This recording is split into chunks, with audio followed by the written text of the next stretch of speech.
하나님을 아버지라 부를 수 있는 특권 주시고 하나님의 자녀로 이 땅 살아가게 하셨으니 너무나 감사하고 고맙습니다. 다시 한번 이 땅을 하나님의 자녀답게 살기 위하여 말씀 앞에 섭니다. 우리의 영의 귀를 열어주셔서 말씀하시는 주의 음성을 경청할 수 있도록 도와주시기를 원합니다. 사람의 말이 되지 말게 하시고 하나님의 음성이 되도록 말씀을 통하여 직접 말씀하여 주옵소서. 예수 그리스도 이름으로 간절히 기도합니다. 아멘. 우리 사람에게는 여러 가지 필요한 그러한 것들이 있지만 사람에게 있어서 정말 꼭 필요한 것이 한 가지 있다면요, 그것은 우리에게 인정받고 싶은 갈망이 있는 것입니다. 그래서 자녀들을 키워보면은 부모에게 인정받는 것이 자녀에게 얼마나 큰 영향을, 그들의 자존감에 얼마나 막중한 영향을 미치는지 모릅니다. 그래서 자녀가 부모의 인정을 받지 못하고 자란 자녀들은요, 장성한 후에도, 성인이 된 후에도 끊임없이 자기의 가치를 증명하기 위해서 몸부림치는 모습들을 안타깝게 볼 수 있습니다. 아마 여러분들도 잘 아는 분인데 대표적인 한 사람을 들라면 다나 퀴글리라는 사람을 제가 예를 들 수 있을 것 같아요. 여기서 골프 치시는 분들은 아마 그 이름이 익숙하시죠. 미국에서 강철 같은 선수, 가장 최다 출전 기록의 그러한 보유자라고 불리우는 골프 선수죠. 근데 그가 대학 시절에는요, 젊은 시절에는 상당한 그러한 재능이 있었음에도 불구하고 그 기량을 마음껏 발휘하지 못했습니다. 왜냐하면 그 부모의 눈에, 특별히 아버지의 눈에 그 아들이 항상 충분하지 않았습니다. 그래서 그가 살아가면서 그 아픔을 달래기 위해서 술에 빠지게 되고요, 그래서 한동안 그 재능을 묻혀두고 골프를 중단했다가 나이가 들면서 50이 넘은 선수들을 함께 기량을 겨루는 그 챔피언 투어에 뛰어들게 되죠. 그래서 챔피언 투어에 뛰어들어서 다나 퀴글리가 일약 스타가 됩니다. 첫 번째로 그가 제일 처음으로 챔피언 리그에서 우승을 해서 트로피를 딴 날, 트로피를 따면 많은 인터뷰들이 있잖아요. 인터뷰를 다 마치고 비가 그냥 퍼붓는 그 밤에 그 트로피를 가지고 자동차를 몰고 간 곳이 있었습니다. 어딘가 하면요, 자기 아버지가 있었던 양로원이었습니다. 그 양로원을 향해서 그 아버지에게 나도 할 수 있습니다 하는 그 트로피, 첫 번째 트로피를 보여주기 위해서 다나 퀴글리가 트로피를 들고 아버지의 양로원에 찾아갔지만 불행하게 그날 밤 아버지가 아들을 기다리지 못하고 아들이 우승하는 모습을 한번 보지 못하고 그 아버지가 세상을 운명하게 됩니다. 우리 주변을 돌아보면요, 많은 재능을 가졌고 세상에서 그만하면 성공도 했음에도 불구하고 부모에게 인정받지 못한 그것 때문에, 그 아픔 때문에 일 중독이나 또는 성공 중독에 걸려서 살아가는 사람들의 이야기는 너무나 많기 때문에 우리에게 더 이상 뉴스거리가 되지 않습니다. 근데 여러분, 이러한 동일한 현상이 영적인 세계에서도 볼 수 있다는 것을 생각해 보셨는지요? 육신의 자녀가 육신의 부모에게 인정받는 것이 그렇게 소중하듯이 영적인 자녀가 영적인 아버지에게 인정받는 것이 얼마나 소중한 일인가를 여러분 혹시 잊고 살고 있지는 않으신지요? 하나님께 인정받는 삶이 되지 못하면요, 아무리 많은 것을 이루어도 정말 솔직하게 자기의 삶을 평가하면서 내 삶은 의미 있는 삶이었다, 내 삶은 정말 만족한 삶이었다고 고백할 수 없습니다. 왜냐하면 육신의 아버지에게 인정받기를 원하는 그 마음보다도 더 심하게 우리에게는 영적인 아버지에게 인정받고 싶은 그 마음이 있기 때문에 그렇습니다. 대표적인 한 분 소개하면요, 우리에게 잘 알려진 프랑스의 작가죠. 소설가였던 모파상이 그러한 사람이었죠. 모파상이 또 목고리와 같은 그러한 단편 소설로 우리에게 잘 알려진 작가 아닙니까? 세계적인 작가죠. 근데 원래 모파상이 신부가 되려고 그랬습니다. 가톨릭 신부가 되려고 그러다가 뭐 여러 가지 얘기가 있지만 게으르고 학교의 룰을 잘 따르지 못해서 신부 학교에서 퇴학을 당합니다.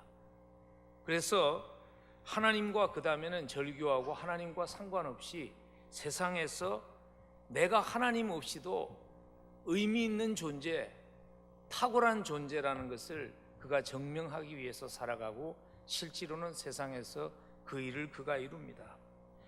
18세기에요. 자기의 큰 요트를 가지고 살았고요. 파리에 여러 채의 아파트와 집을 가지고 있었고요. 그리고 수많은 아름다운 여인들을 품에 품고 살았던 그러한 삶을 모파상이 살았습니다. 근데 그가 자기의 인생을 스스로 끊기 바로 직전에 한 말을 남기고 세상을 떠났죠. 그리고 그것이 지금도 그 모파상의 비석에 기록되어 있습니다. 이렇게 기록되어 있습니다. 나는 모든 것을 소유하고자 했지만 결국 아무것도 갖지 못했습니다. 세상에서 많은 것을 가졌지만요, 그의 마음속에 솔직하게 하나님께 인정받지 못했다는 그것이 그로 하여금 나는 세상에서 모든 것을 소유했지만 결국은 아무것도 소유하지 못했다고 고백하며 삶을 스스로 끊을 수밖에 없는 인생이 되었다고 전문가들은 그렇게 해석을 합니다. 여러분, 어떻게 인생을 살 때 하나님께 인정받는 인생을 살 수 있을까요? 성경을 살펴보니까요, 하나님께 인정받는 삶을 살았던 성경에 등장하는 많은 믿음의 선배들의 삶을 살펴보니까 한 가지의 공통점을 우리가 찾을 수 있습니다. 그리고 그 공통점에서 우리는 어떻게 살아가면 하나님께 인정받는 인생이 될 수 있는가 하는 그 질문의 답을 찾을 수 있습니다. 성경에서 하나님께 인정받았던 사람들의 삶을 살펴보면요, 세상의 사람들의 눈에는 바보와 같이 보이는 삶을 살았다는 것입니다. 아브라함이 그런 사람이었잖아요. 자기 고향에서 사업을 하며 장래가 촉망되는 그러한 젊은이였어요. 근데 하루는 듣도 보지도 못한 하나님이 자기에게 길을 떠나라고 했다고 그 길을 떠나는 결정을 했을 때 모든 자기의 인생에 쌓았던 것을 다 뒤로 하고, 당시에 가족이라는 것은요, 재산보다도 더 중요한 것인데 일가 친척을 다 뒤로 하고 알지 못하는 땅을 향해서 걸어갈 때 그 주변 사람들이 그렇게 말하지 않았겠습니까? 저 친구 똑똑한 친구인 줄 알았더니 바보구만. 여러분, 믿음의 사람 모세가 그런 삶을 살았잖아요. 그 당시 세계 최강국의 이집트의 후계자가 될 수 있는, 왕의 후계자가 될 수 있는 자리를 포기하고 유대인 노예들과 함께 이스라엘 백성들과 함께 고난을 함께하는 그 삶을 고르었을 때, 선택했을 때 그 주변 세상 사람들이 그렇게 말하지 않았을까요? 모세 그 친구 똑똑한 친구 줄 알았더니 바보구만. 오늘 우리는 하나님의 말씀에서 또 다른 한 무리의 바보들의 행진을 우리가 읽고 있습니다. 그들의 이름이 사드락과 메삭과 아벳느고입니다. 요즘 말로 좀 비유해서 설명을 한다면 사드락과 메삭과 아벳느고는요, 이민자로서 남의 나라에 가서 살면서 상당한 지위까지 올라간 성공한 그러한 젊은이들이었습니다. 근데 하루는 자기들로 하여금 성공의 사다리가 되어 주었던 그러한 바벨론 왕이 바벨론의 수호신인 나부의 금 신상을 만들어 놓고 모든 사람으로 하여금 절하게 했습니다. 그리고 선포했습니다. 절하지 않는 사람은 활활 타오르는 풀무불에 던져서 죽게 하는 그러한 형에 처하겠다고. 근데 이 세 사람이 절하지 않았습니다. 저의 추측인지 모르지만은 아마 거의 정확한 추측 같아요. 수많은 사람들이 줄을 서서 금신상 앞에 지나가면서 절을 했을 것입니다. 사드락과 메삭과 아벳느고가 그 앞을 지나가면서요, 뭐 이렇게 떨어뜨린 척하고 먹이만 꿉꿉하면 지나칠 수 있는 상황이었는지도 모릅니다. 근데 그들은 고개를 빳빳하게 들고 남이 모두 볼 수 있도록 자기의 어떤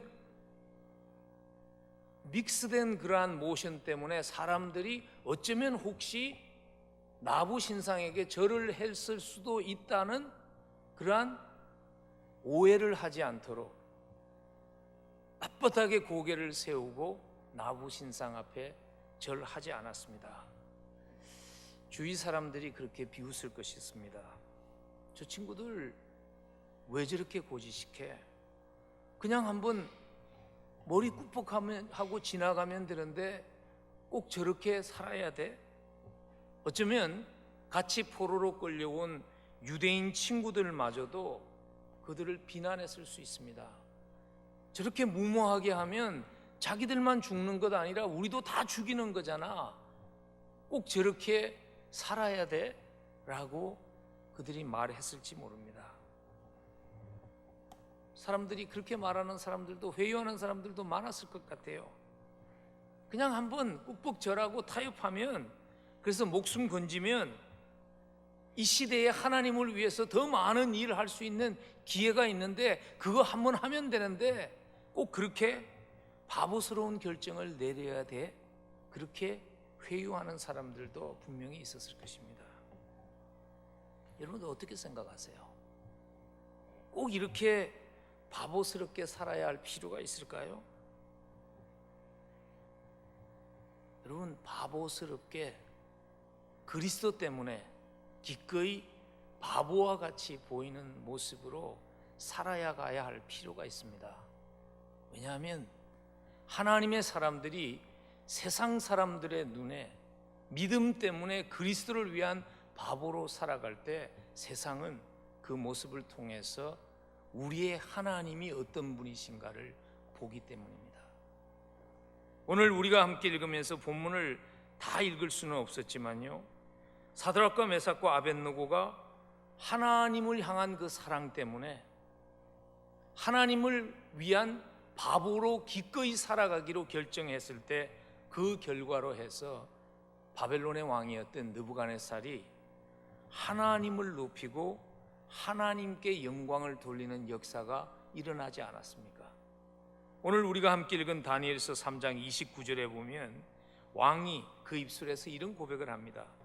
그러므로 내가 이제 조서를 내리노니 각 백성과 각 나라와 각 언어를 말하는 자가 모두 사드락과 메삭과 아벳느고의 하나님께 경솔히 말하거든 그 몸을 쪼개고 그 집을 그름터 삼을지니 이는 이같이 사람을 구원할 다른 신이 없음이니라 하더라. 하나님을 알지 못하는 이방 왕의 입술에서 이 하나님은 세상의 어떤 잡신들과 다른 위대한 신이라는 그 고백을 하게 한 이유가 무엇이죠? 왜냐하면 사드락과 메삭과 아벳느고가 세상 눈에 보이기에 어리석은 결정, 바보 같은 결정, 내렸기 때문 아닐까요? 제가 주님을 따르기로 결정하고 지금까지 주를 따라가는 저의 삶을 돌아보니까요, 저의 삶에서 하나님의 영광이 가장 크게 세상 사람들의, 제 주변 사람들의 눈에 보여졌던 때는 그들의 기준으로 볼 때 제가 가장 바보와 같은 그러한 결정을 내렸을 때인 것 같아요. 모르겠어요. 보통 제가 집회를 하러 가면 꽤나 오랜 세월이 지났지만은 아직도 제가 그 질문을 참 많이 받습니다. 목사님은 왜 그때 청빙 받을 때 가지 않았습니까? 하는 질문을 참 많이 받습니다. 제가 교인들 아이들까지 합해서 한 1000명 정도, 그것도 작은 건 아니죠. 이민교회에서 하나님의 은혜로 그렇게 부흥하기 시작할 때 작년만 7000명 모이는 한 캘리포니아에 있는 교회에서 청빙을 받았습니다. 모든 사람들이, 제 주변에 있는 선배 목사님들도 저에게 하나님의 뜻이라고, 왜냐하면 제가 그 교회에 가겠다고 신청한 적이 없습니다. 제가 그 교회에 가서 주일날 설교 한 번 하지 않았습니다. 근데 그냥 그 교회에서 공동회를 열고 저를 청빙하기로 결정했습니다. 당연히 가야 하는 것으로 많은 사람들이 얘기했을 때 제가 기도했는데요, 하나님은 저에게 전혀 다른 응답을 주셨습니다. 창세기 22장에서 아브라함이 그의 하나밖에 없는 독자, 가장 사랑하는 독자 이삭을 모리아산에 하나님께서 그 아들을 희생 제물로 바치라고 그럴 때 모리아산에 올라가서 그 아들을 바치는 그 장면에서 하나님이 저에게 세밀하게 말씀하셨습니다. 영훈아, 네 마음속에 숨겨져 있는 목회의 성공이라는 그 야심을 너는 너의 모리아산에 묻을 수 없느냐고. 그리고 너 날 위해 좀 바보스럽게 살 수 없겠냐고. 우리가 주를 위해서 뭐 그렇게 대단한 일을 할 수 있겠어요? 제가 여러분들을 과소평가하는 것 아닙니다. 우리가 그렇게 주를 위해서 큰일 할 수 없습니다. 그러나 신앙으로 살아가면서 순간순간 그리스도 때문에, 주를 향한 사랑 때문에 세상의 눈에 기꺼이 바보로 비치는 그 결정은 우리가 할 수 있습니다. 그리고 그 결정을 내릴 때 세상은요, 우리를 통해서 하나님, 우리가 입술로 고백하는 그 하나님을 보게 됩니다. 그래서 사도 바울이 이 비결을 깨닫고 고린도전서 3장 18절에서 우리 모두에게 그리스도를 위한 거룩한 바보가 되고자 하고 이렇게 공고합니다. 아무도 자신을 속이지 말라. 너희 중에 누구든지 이 세상에서 지혜 있는 줄로 생각하거든 어리석은 자가 되라. 그리하여야 지혜로운 자가 되리라. 바울이 고린도전서 4장 10절에서는 이렇게 고백합니다. 우리는 그리스도 때문에 어리석으나 너희는 그리스도 안에서 지혜롭고, 우리는 약하나 너희는 강하고, 너희는 존귀하나 우리는 비천하다고. 그래서 옥스퍼드의 철학자였던 어스틴 프로는 이렇게 말했습니다. 만일 예수님이 기꺼이 우리 안에 계시며 우리로 하여금 그분을 세상에 보여주기를 원하신다면 우리가 그리스도를 위해 바보가 되고 우리가 담당할 역할로 인해 구경거리가 되는 것은 당연히 우리가 해야 할 지극히 작은 일이라고 오스틴 프로는 그렇게 얘기했습니다. 여러분, 그리스도를 위한 바보로 살 수 있으면 좋겠습니다. 어떻게 사는 것이, 어떻게 살아야지 그리스도를 위한 거룩한 바보로 살아갈 수 있을까요? 오늘 본문은 우리에게 몇 가지 구체적인 그러한 영적인 원리를 우리에게 주십니다. 그 첫 번째 원리가 이것입니다. 그리스도를 위한 거룩한 바보가 되기 위해서 우리는 원칙주의자가 되어야 합니다. 오늘 보면 사드락과 메삭과 아벳느고가요, 왕이 분노했음에도 불구하고 그들을 상당히 신뢰했습니다. 그래서 15절에 보면 그러죠.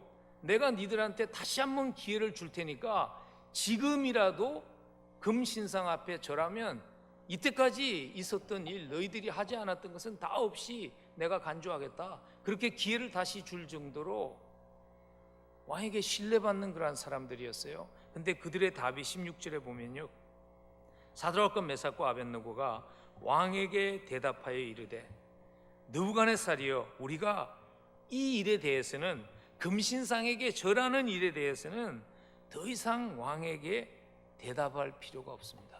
이 일은 더 이상 거론할 그러한 의미가 없는 일입니다라고 그들이 답할 수 있었던 이유는 뭐냐면, 그들에게 타협할 수 없는 원칙이 세워져 있었습니다. 여러분, 원칙주의자가 된다는 것은요, 융통성이 없는 꽉 막힌 사람이 된다는 의미가 아닙니다. 사드락과 메삭과 아벳느고가요, 바벨론이라는 타문화권에서 생존할 수 있는 유연성이 있는 그러한 사람들이었습니다. 왕에게 인정받는 유능한 사람들이었습니다. 오늘 이 어려움도 그들이 융통성이 없어서 스스로 자초한 그러한 문제가 아니었죠. 사람들이 너무나 성공적이니까 이민자가 와가지고 본토 사람보다 더 빨리 성공하니까 시기한 거죠. 그래서 8절에 보면 갈대아 사람들이 나와서 그들을 참소했다고 사건의 배경을 우리에게 설명하지 않습니까? 사드락과 메삭과 아벳느고라는 이름만 보아도요, 그 이름이 그들의 유대인 본명이 아닙니다. 다니엘서 2장 17절에 보면 하나냐와 미사엘과 아사랴가 그들의 본명이었어요.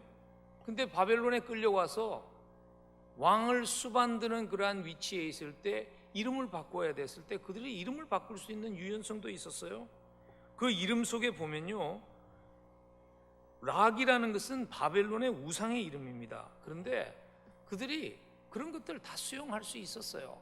그러나 그들에게는 타협할 수 없는 신앙의 원칙이 있었습니다.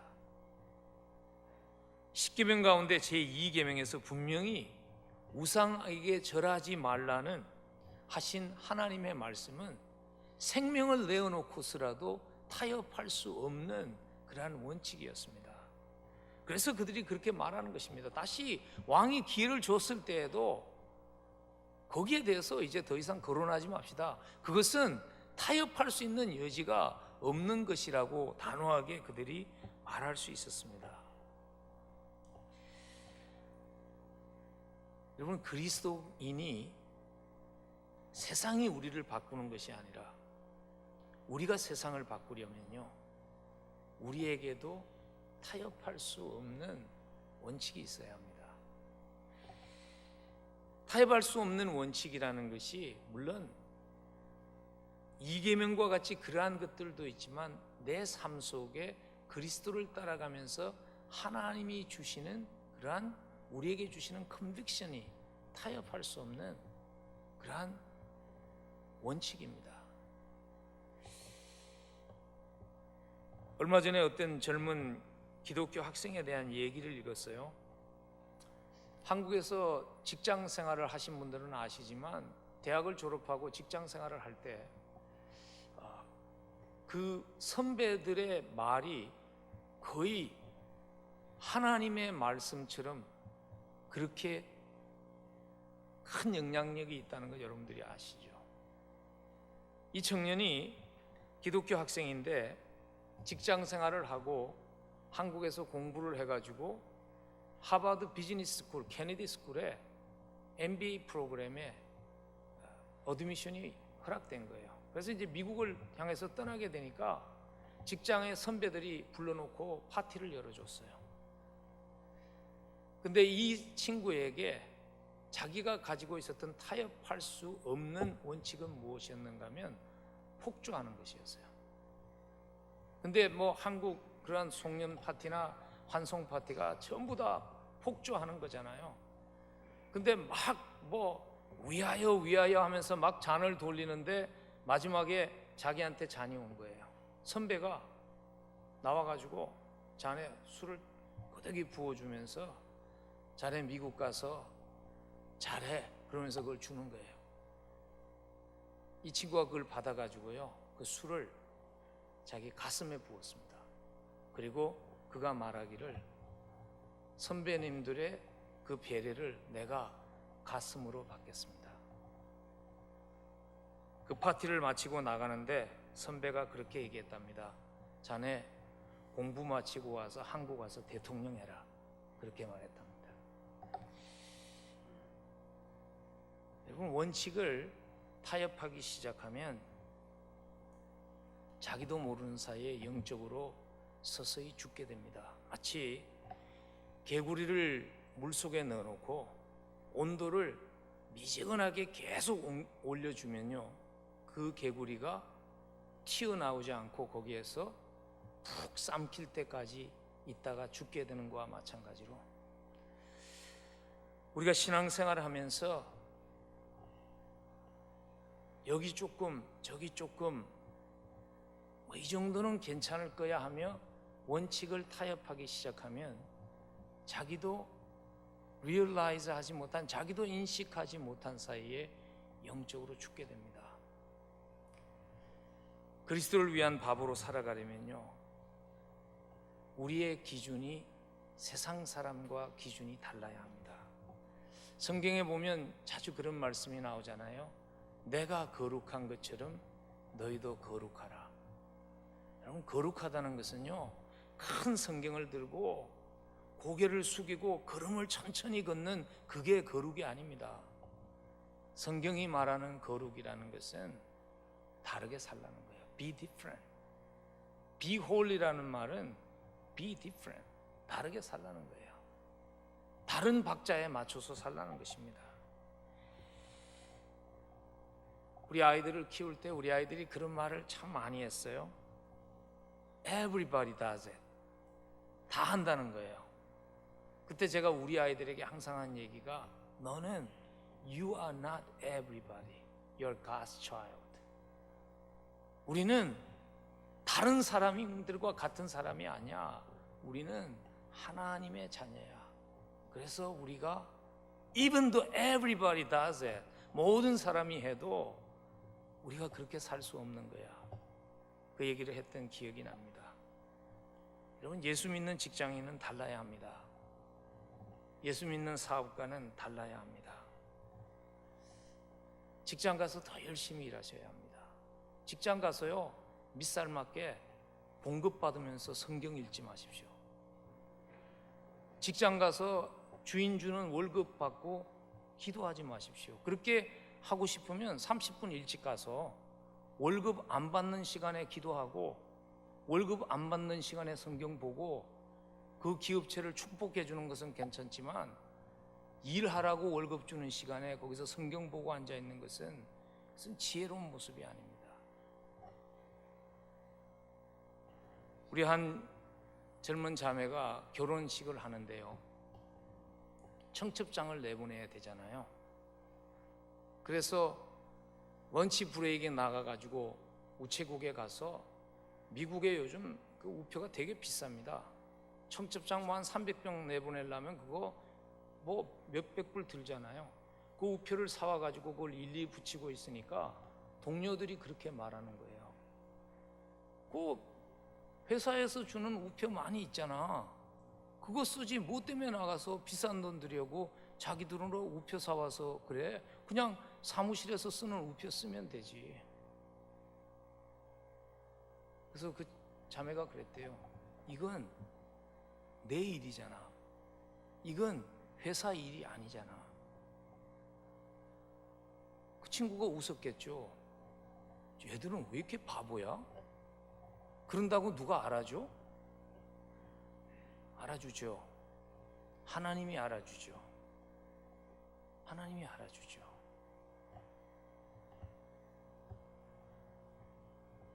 시애틀에서 커피숍을 하는 한 집사님, 제 친구 목사님 교회 집사님인데요.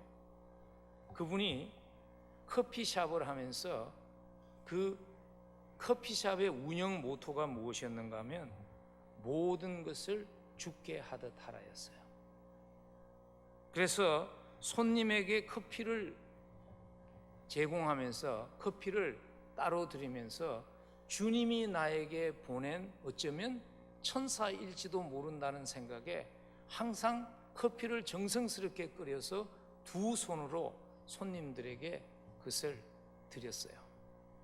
근데 하루는 스타벅스에서 찾아온 거예요. 그래서 우리가 이 빌딩에 들어올 테니까 당신네 가게가 프론트에 있고 지금 남은 가게는 뒤에 있으니까 그냥 당신들이 우리하고는 경쟁이 안 되는 것이니까 그냥 우리가 돈을 좀 붙여줄 테니까 가게를 비우고 나가라, 그렇게 된 거예요. 그래서 이분이 그럴 수 없다고. 그래서 그 가게가 조그맣게 있고 바로 그 옆에 얼마 떨어지지 않은 같은 플로어에 스타벅스가 큰 규모로 들어왔어요. 처음에는 매상에 타격이 있었습니다. 사람들은 다 그분을 바보라고 그랬어요. 돈 좀 받고 나와야지 뭐 스타벅스하고 붙어서 이기는 커피숍이 어디 있어. 그 가게가 망했을까요? 망했으면 내가 지금 이 얘기 안 하죠. 안 망했어요. 스타벅스가 망해서 나갔어요. 여러분, 그리스도를 위한 바보로 사는 것은요, 다르게 사는 거예요. 그리스도를 위한 바보로 살기 위해서 원칙주의자로 살아가려면 실용주의를 조심하셔야 합니다. 이 시대를 지배하고 있는 정신이 실용주의입니다. 이익이 된다면 당연히 무엇이든지 해도 정당화될 수 있는 그 실용주의가 이 시대를 지배하고 있는 정신입니다. 근데 그것은 하나님의 정신이 아닙니다. 요즘 사람들은 그렇게 얘기하잖아요. Whatever it works, do it. 되기만 하면, 이익만 되면 하라는 거예요. 방법이 어떻든지 간에 결과만 좋으면 된다는 그 생각. 그 생각이 불행하게도 교회에 들어왔잖아요. 그래서 과정이 어떻든지 간에 하나님이 영광만 받으면 된다. 근데 문제는 과정이 어떠면 하나님이 영광을 받지 못한다는 것입니다.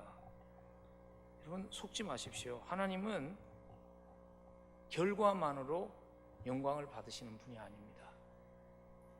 디모데후서 2장 5절에 이렇게 분명히 기록하셨습니다. 경기하는 자가 법대로 경기하지 아니하면 승리자의 관을 얻지 못할 것이며,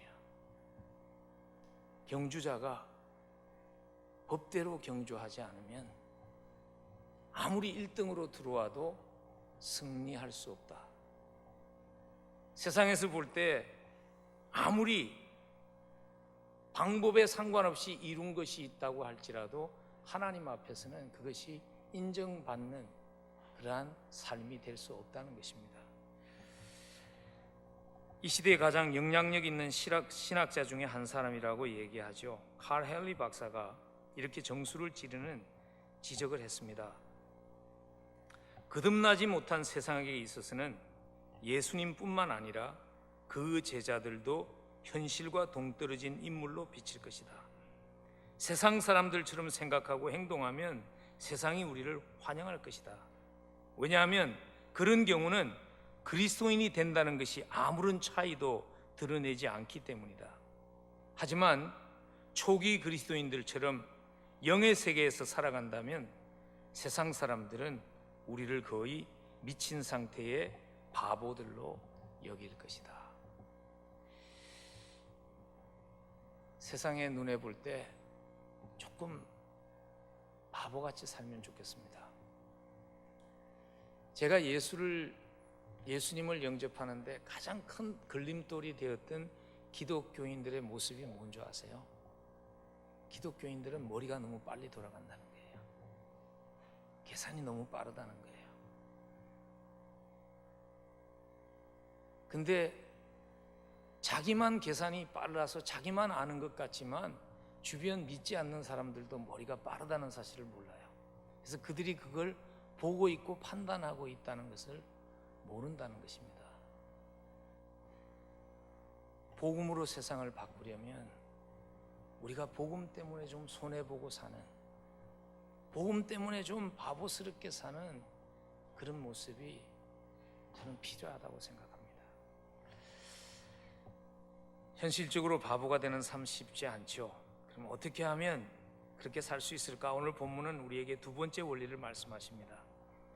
그리스도를 위한 거룩한 바보가 되기 위해서요, 우리는 실수가 없으신 하나님이 되심을 전적으로 신뢰할 수 있어야 합니다.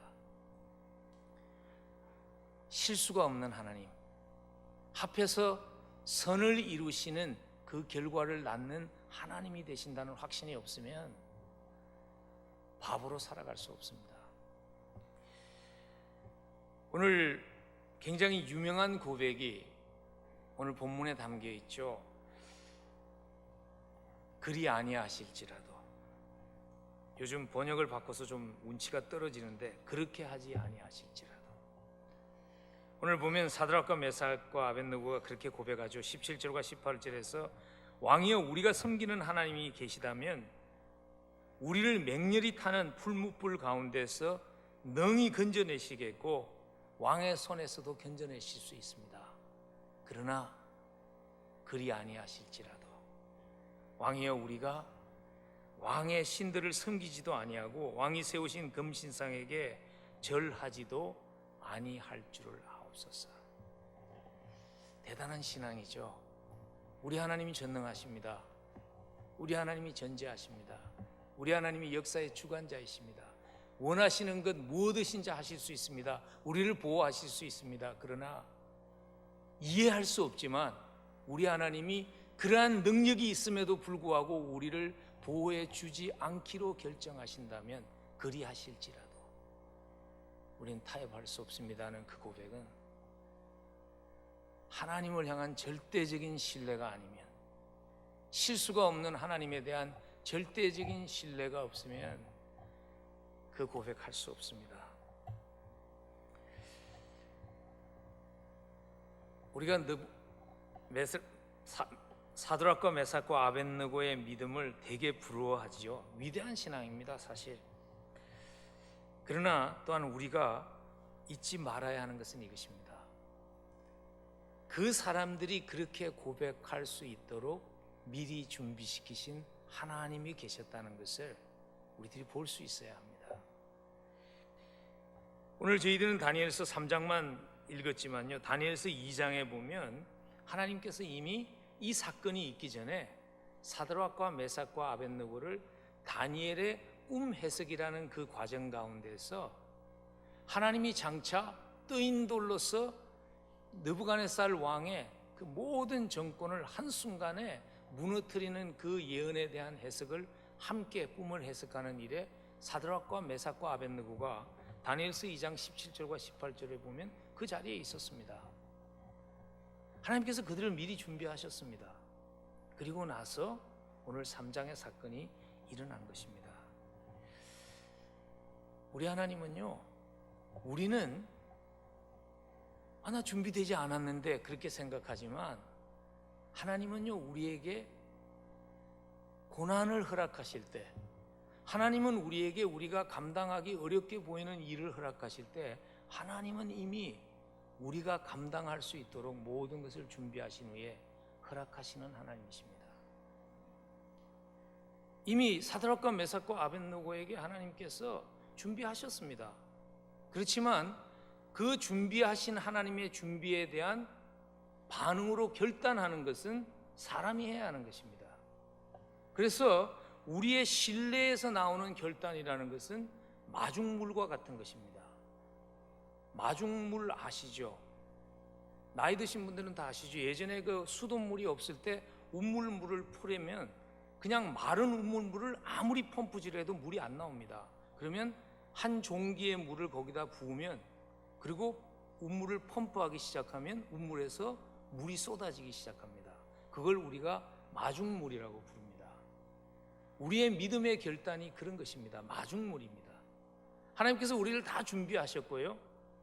하나님께서 우리의 그 작은 결단을 받으시고 하나님은 위대한 그러한 믿음의 승리를 하나님께서 이루십니다. 하나님은 실수가 없는 하나님이십니다. 우리에게 감당할 수 없는 고난을 허락하시지 않습니다. 하나님은요, 무모하게 우리를 수영도 못하는 아이를 물속에다 던져넣는 그러한 하나님이 아닙니다. 저희 부교육자 중에 한 아이, 그 자녀들을 많이 가진 부교육자가 있는데 그 집 아이들이요, 물에 대한 두려움이 있어요. 그래서 제가 물어봤어요. 얘들은 왜 이렇게 물을 무서워하냐고 그랬더니 어릴 때 수영 클래스를 레슨을 보냈는데 코치가 애들을 그냥 물에 던지고 말이죠. 그러면 물에서 생존할 수 있다고 수영을 그렇게 가르친 거예요. 그래서 애들이 물에 대한 두려움이 있는 거예요. 여러분, 하나님 그렇게 하시지 않습니다. 하나님은요, 우리를 다 준비하십니다. 그리고 그 일을 하십니다. 근데 그것을 우리가 믿음으로 신뢰하면서 반응하느냐 하지 않는가에 따라서 우리가 크신 하나님을 경험하는가 경험하지 못하는가가 판가름 나는 것입니다. 제가 아는 한 권사님이 계십니다. 지금은 권사님이지만 그분은 50대가 되어서, 그렇죠, 한 50, 거의 50이 되어서 예수님을 다시 만난 분이십니다. 그래서 그 기쁨으로 하루하루를 사시는 분이었어요. 그분이 세탁소를 운영하셨어요. 세탁소를 운영하면서, 작은 세탁소를 운영하면서 몸이 고되지만 주님을 만난 기쁨에 그 일을 했어요. 그리고 오는 손님들마다 잘 되지도 않는 영으로 God is great, Jesus loves me, 하나님은 얼마나 위대하신 분인지 모릅니다, 예수님이 나를 사랑합니다, 그 간증을 했어요. 그리고 그 가게에 가보면요, 이렇게 보면 목사님들 30% 디스카운트 해줘요. 패스트 이렇게 써놨어요. 30%. 그 옆에 보면 가짜 목사 15%. 목사가 아닌데 자기도 목사라고 디스카운트 해달라는 사람은 그래도 15% 그렇게 써놨어요. 열심히 사셨어요. 근데 하루는요, 가게를 롱 위켄드라 가게를 문 닫고 먼데이에 돌아가니까 가게가 앞뒷 문이 다 열려 있고 가게에 있는 것들이 다 없어진 거예요. 물건을 다 훔쳐갔어요. 교회 돌아와서 믿음의 공동체 안에 있는 신앙생활 많이 한 분들에게 물었어요. 내가 어떻게 해야 되죠? 다 이렇게 조언했습니다. 아줌마, 그냥 돌아가지 말아요. 거기 돌아가면 물건만 다 물어줘야 되고, 그리고 손님 다시 안 옵니다. 그러니까 그냥 포기하고 그냥 나오세요. 손 들고 나오세요. 그래서 그렇게 하려고 그랬어요. 근데 그날 기도하는데 주님이 그런 마음을 주신 거예요. 주님이 그런 마음을 주셨대요. 야, 나는 네 마음은 충분히 이해한다. 먹고 살기도 힘든데 그거 다 잃었는데 또 가서 그거 다 물려주고 할 그러한 능력도 없고 네가 힘들다는 건 아는데, 근데 네가 이때까지 그렇게 간증한 하나님과 예수님은 어떻게 하냐? 그 동네 사람들이 네가 어느 날 아침에 가게에 말도 없이 나타나지 않으면 그 동네 사람들이 네가 이때까지 자랑한 그 하나님, 네가 이때까지 자랑한 그 예수님은 어떻게 생각할까 하는 마음을 주셨어요. 그래서 그분이 다시 가게로 돌아가기로 결정했어요. 거의 6개월 동안 번 것을 다 물어주고 인슈런스 클레임하고 그 일을 하면서 그 과정을 지나갔어요. 굉장히 어려운 과정이었어요. 여러분, 가게 하시는 분들 아시죠? 물건이 없어지면요, 20불짜리 물건이 하루아침에 1000불짜리로 변합니다. 굉장히 어려운 과정을 가면서 그것을 지나갔는데, 그 집이 누렸던 축복이 뭔지 아세요? 그것은요, 그 가게를 하나님께서 다시 살리신 물질의 축복만이 아니었어요. 그 집이 체험한 가장 큰 축복은 신실하신 하나님, 그 하나님을 경험할 수 있는 영적인 축복을 누린 것입니다. 제가 이 어머님, 이 아주머니의 이 얘기를 왜 이렇게 소상하게 아는 줄 아세요? 제가 그 집의 아들입니다.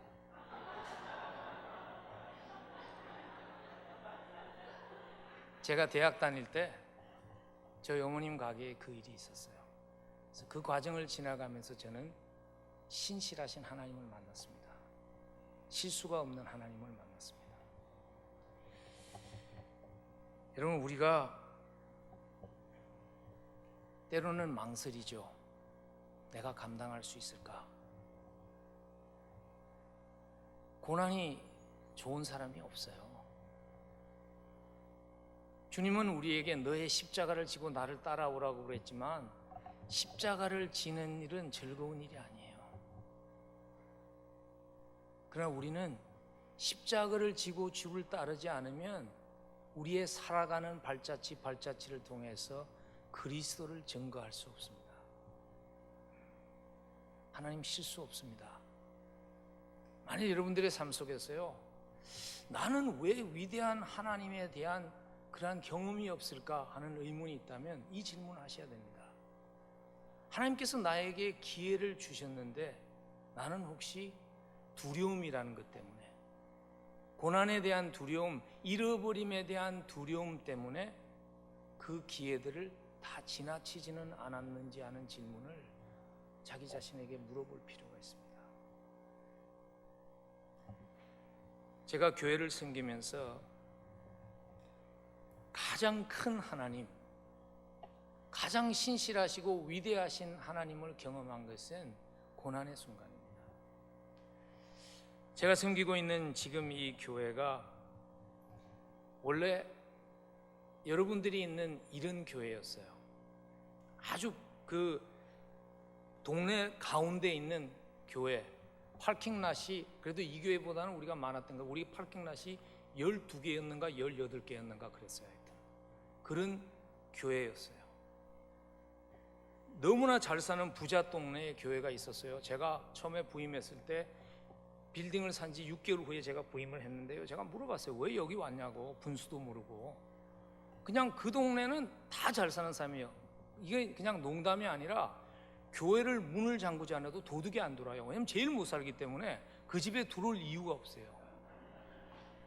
우리 뒷집에 케네디 상원의원이 살았고요. 뭐 그런 동네였어요.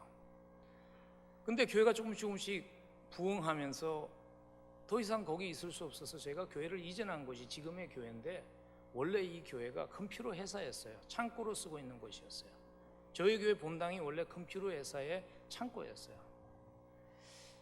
근데 그 때가 언제였는가 하면 그 건물을 사고 들어갔을 때가, 제가 얼마 전에 잠깐 소개했던, 제가 망가주에 있던 어떤 교회에 청빙을 받고 그 교회를 사고 들어간 지 6개월 후에 제가 청빙을 받았어요. 제가 갈 수 없는 거예요. 그래서 가지 않겠다고 결정을 했을 때, 여러분 그렇게 생각할 수 있죠. 그런 대단한 결정, 뭐 별거 아니지만 내리면 하나님이 축복할 것이다. 하나님 축복하세요. 그런데 그 축복이 변장된 고난의 모습으로 변장해서 찾아와요.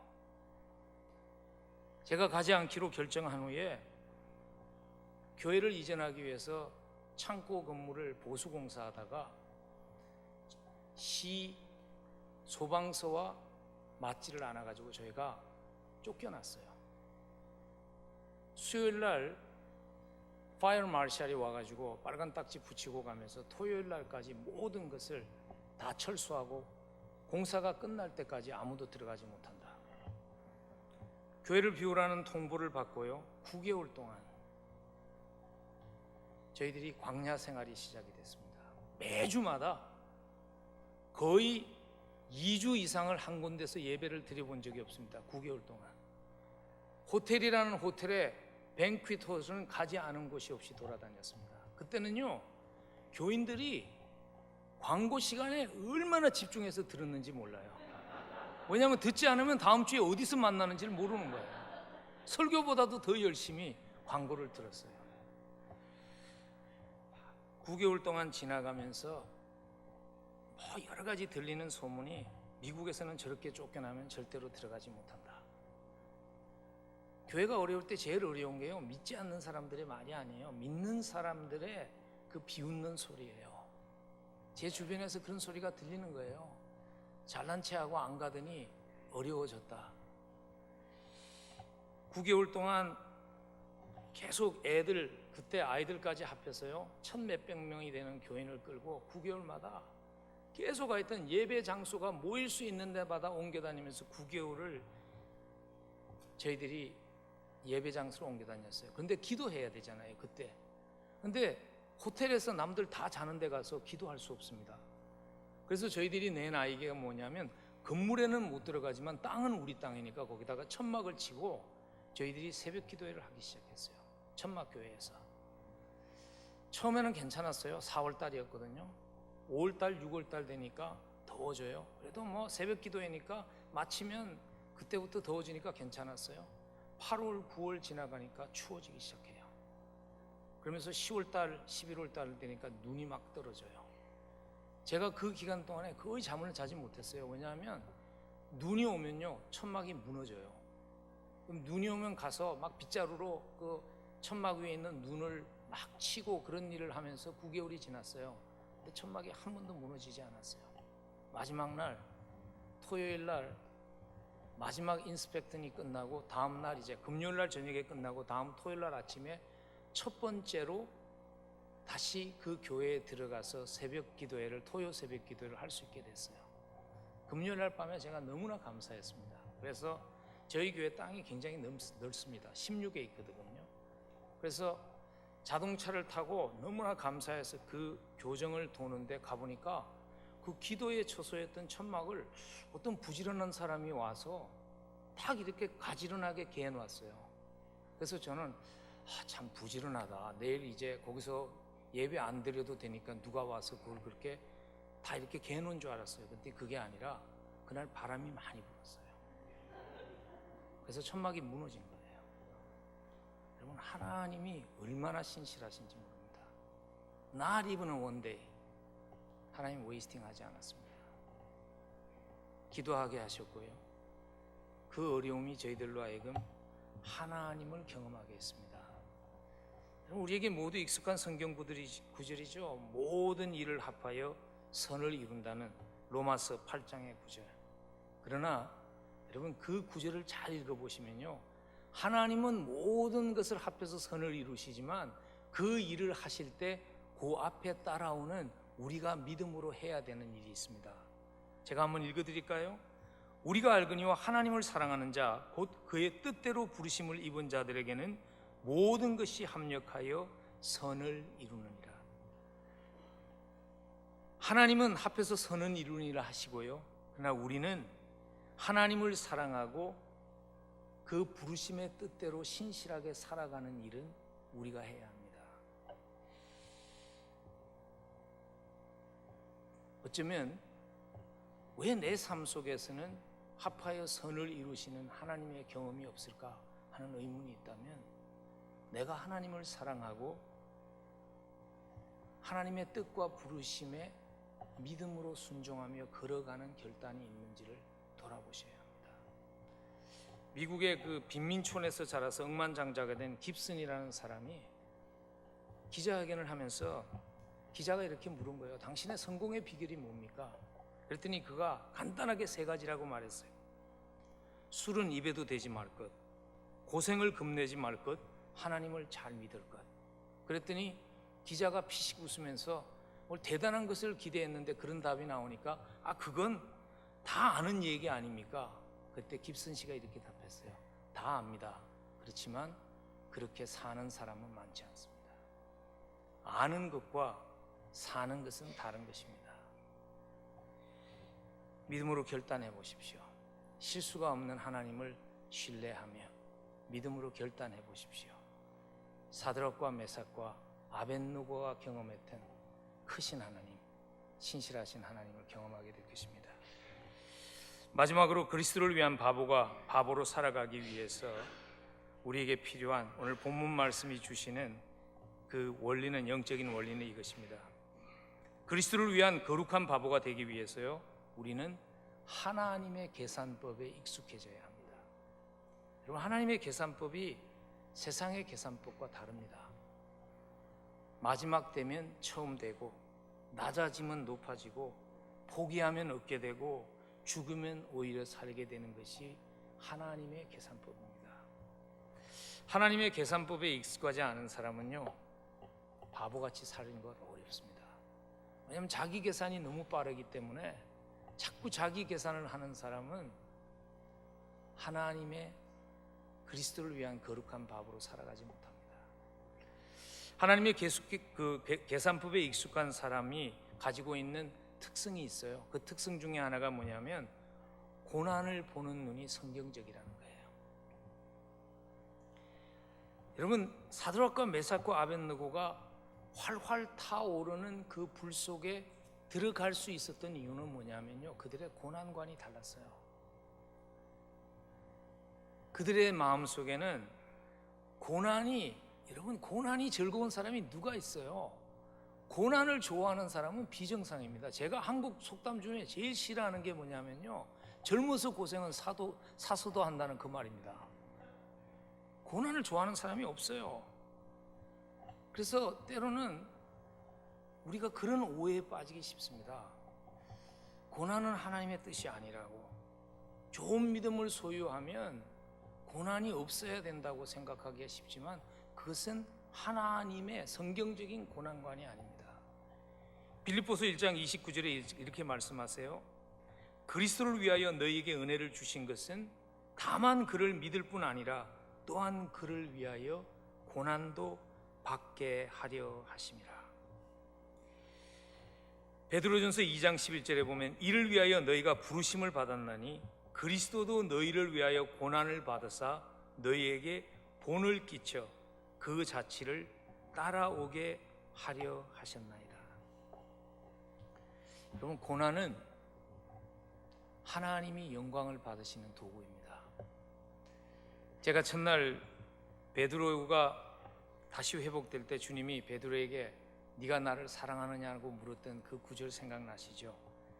그 요한복음 21장 18절 그 다음 구절에 보면요, 내가 진실로 진실로 내게 이르노니 내가 젊었으면 스스로 띠띠고 원하는 곳으로 다녔거니와 늙었으면 내 팔을 벌리리니 남이 내게 띠띠우고 원하지 않은 곳으로 데려가리라.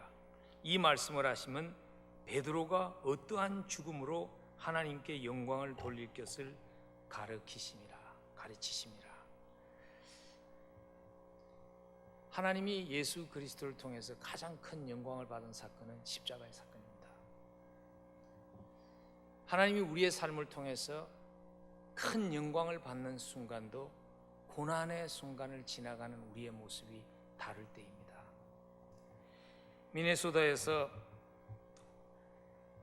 우드데일이라는 그 교회의 장로님으로 심호하시는 밥 랜지즈 장로님이 굉장히 성공적인 사업가였어요. 폴쉐 아우디 딜러를 하셔서 성공한 그분이 말년에 가서 암이 걸리셨어요. 그래서 리스 앤더슨 목사님이 신방을 갔는데 그때 이미 암이 많이 퍼져가지고요, 굉장히 어려운 상태에 있는데 목사님을 이렇게 가까이 침대에 오라고 그러더니 고통 가운데서 그가 이렇게 속삭였습니다. 목사님, 제가 조금이나마 주님께서 나의 죄를 위해서 십자가에서 당하신 고난에 동참하게 된 것이 얼마나 큰 영광인지 모릅니다. 하나님이 그리스도를 위해서 바보로 살 때요, 우리의 삶에 고난이 있습니다. 그러나 하나님이 그 순간을 통해서 영광을 받으십니다. 혹시 이 자리에 여러분들 가운데서 인생의 굉장히 어려운 자리에 서 계시는 분들이 혹시 이 자리에 계시지 않는지 모르겠어요. 왜 하나님이 나에게 이런 고난을 주실까? 그리고 기도하면서 하나님, 내가 이 고난을 좀 피하게 해주세요, 그렇게 기도하시는데 하나님이 여러분들 하여금 그 고난을 피하게 해주시지 않아서 지금 마음이 흔들리는 그러한 분들이 혹시 이 자리에 계신지 모르겠어요. 여러분, 하나님은요, 때로는 고난을 없애시기보다는 고난의 현장에서 우리를 만나 주십니다. 사드락과 메삭과 아벳느고가 위대한 신앙의 고백, 그리 아니하실지라도라고 고백했을 때 하나님은 그 풀무불을 끄지 않았습니다. 그들로 하여금 풀무불에 들어가게 하셨습니다. 그러나 우리가 다 아는 스토리잖아요. 그곳에서 주님이 그들을 기다리셨고 주님이 그들을 만나 주셨습니다. 들어가십시오. 주님이 허락하시는 고난이라면 그 고난의 현장에 들어가십시오. 그래서 그 현장 속에서 주님을 만나시는 축복, 그리고 정금과 같이 변해서 나오는 그 축복 놓치지 않았으면 좋겠습니다. 이사야서 43장에서 이렇게 약속하십니다. 너는 두려워하지 말라. 내가 너를 구속하였고 내가 너를 지명하여 불렀나니 너는 내 것이라. 내가 물 가운데로 지날 때에 내가 너와 함께 할 것이라. 강을 건널 때에 물이 너를 침몰하지 못할 것이며 내가 불 가운데로 지날 때에 타지도 아니할 것이요 불꽃이 너를 사르지도 못하리니 대전하는 여호와 내 하나님이요 이스라엘의 거룩한 이요 내 구원자임이니라.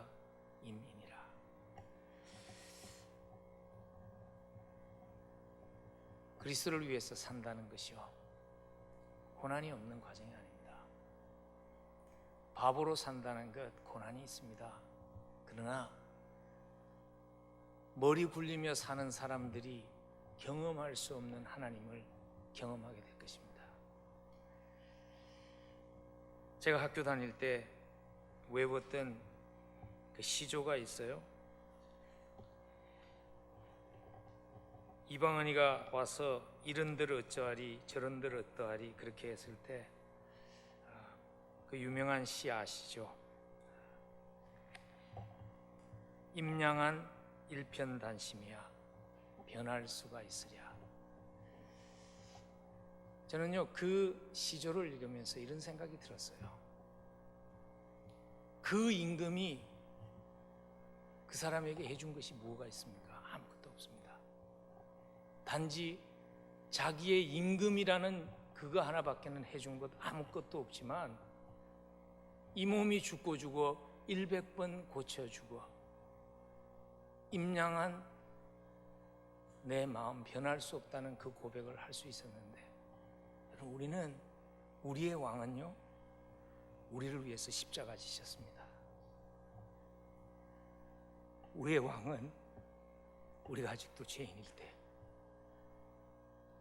우리를 위해 기꺼이 십자가에서 우리 죄를 위해서 죽으셨습니다. 여러분 그분 위해 좀 변하지 않는 모습으로 그분 위에 좀 우리 바보스럽게 살면 안 될까요? 눈에 보이는 것이 전부가 아닌데 사도 바울이 이런 고백하지 않았습니까? 고린도서에서 우리가 주목하는 것은 보이는 것이 아니요 보이지 않는 것이니 보이는 것은 잠깐이요 보이지 않는 것은 영원함이라. 여러분 우리 좀 영원한 것을 보며 살면 어떨까요? 예수를 믿는다는 것의 가장 큰 축복이 영생이라고 입술로 고백하지만 우리는 그 영생의 축복보다는 오늘 잠깐의 축복이 우리에게 너무나 소중해지지는 않았는지 한번 우리의 삶을 돌아보면 좋겠어요. 저에게 얼마 전에 이런 일이 있었거든요. 저와 거의 같은 때 대학을 나온 친구예요. 오래간만에 만났는데 식사하다가 공항에 몇 시까지 가야 되니? 그랬더니 괜찮아 내가 가면 떠나 그러더라고요. 그래서 처음에는 그 말이 무슨 말인지 몰랐어요. 내가 가면 떠난다는 얘기가.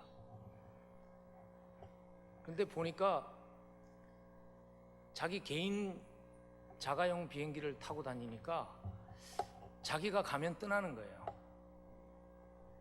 그래서 제가 이제 미국에는 그 웹사이트에 들어가면 그 미국 회사의 그 CEO들에 대한 그 월급을 공개를 합니다. 그래서 그 친구가 미국 회사 CEO인데 들어가 보니까 1년에 연봉이 24 밀리언 달러더라고요. 근데 내가 계산을 해봤어요. 24 밀리언 달러를 12달로 나누면 한 달에 얼마를 받을까? 한 달에 미국 달러로 2 밀리언 달러를 받아요. 저도 이 공대생이라 이게 계산이 굉장히 빠르거든요. 계산을 해보니까 내가 목회를 하면서 평생을 벌어도 2 밀리언 달러가 안 되는 거예요.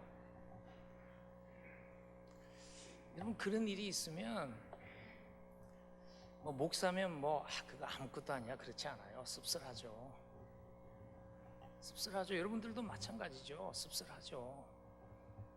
그래서 우리가 우리의 초점을 보이지 않는 것에 고정하고 사는 것이 필요합니다. 이게 다가 아니라는 거예요. This is not all. 이게 다가 아니라는 거예요. 이 인생이 다가 아니라는 거예요. 우리가 주와 함께 왕같이 다스리는 그 시간이 우리에게 있습니다.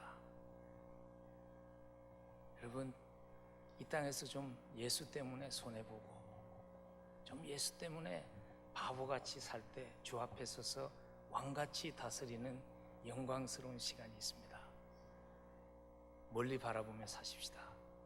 주님 앞에서는 영광스러운 순간을 바라보며 달려갈 수 있는,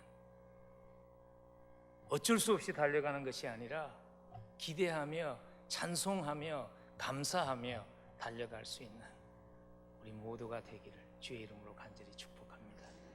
우리 한번 기도하십시다.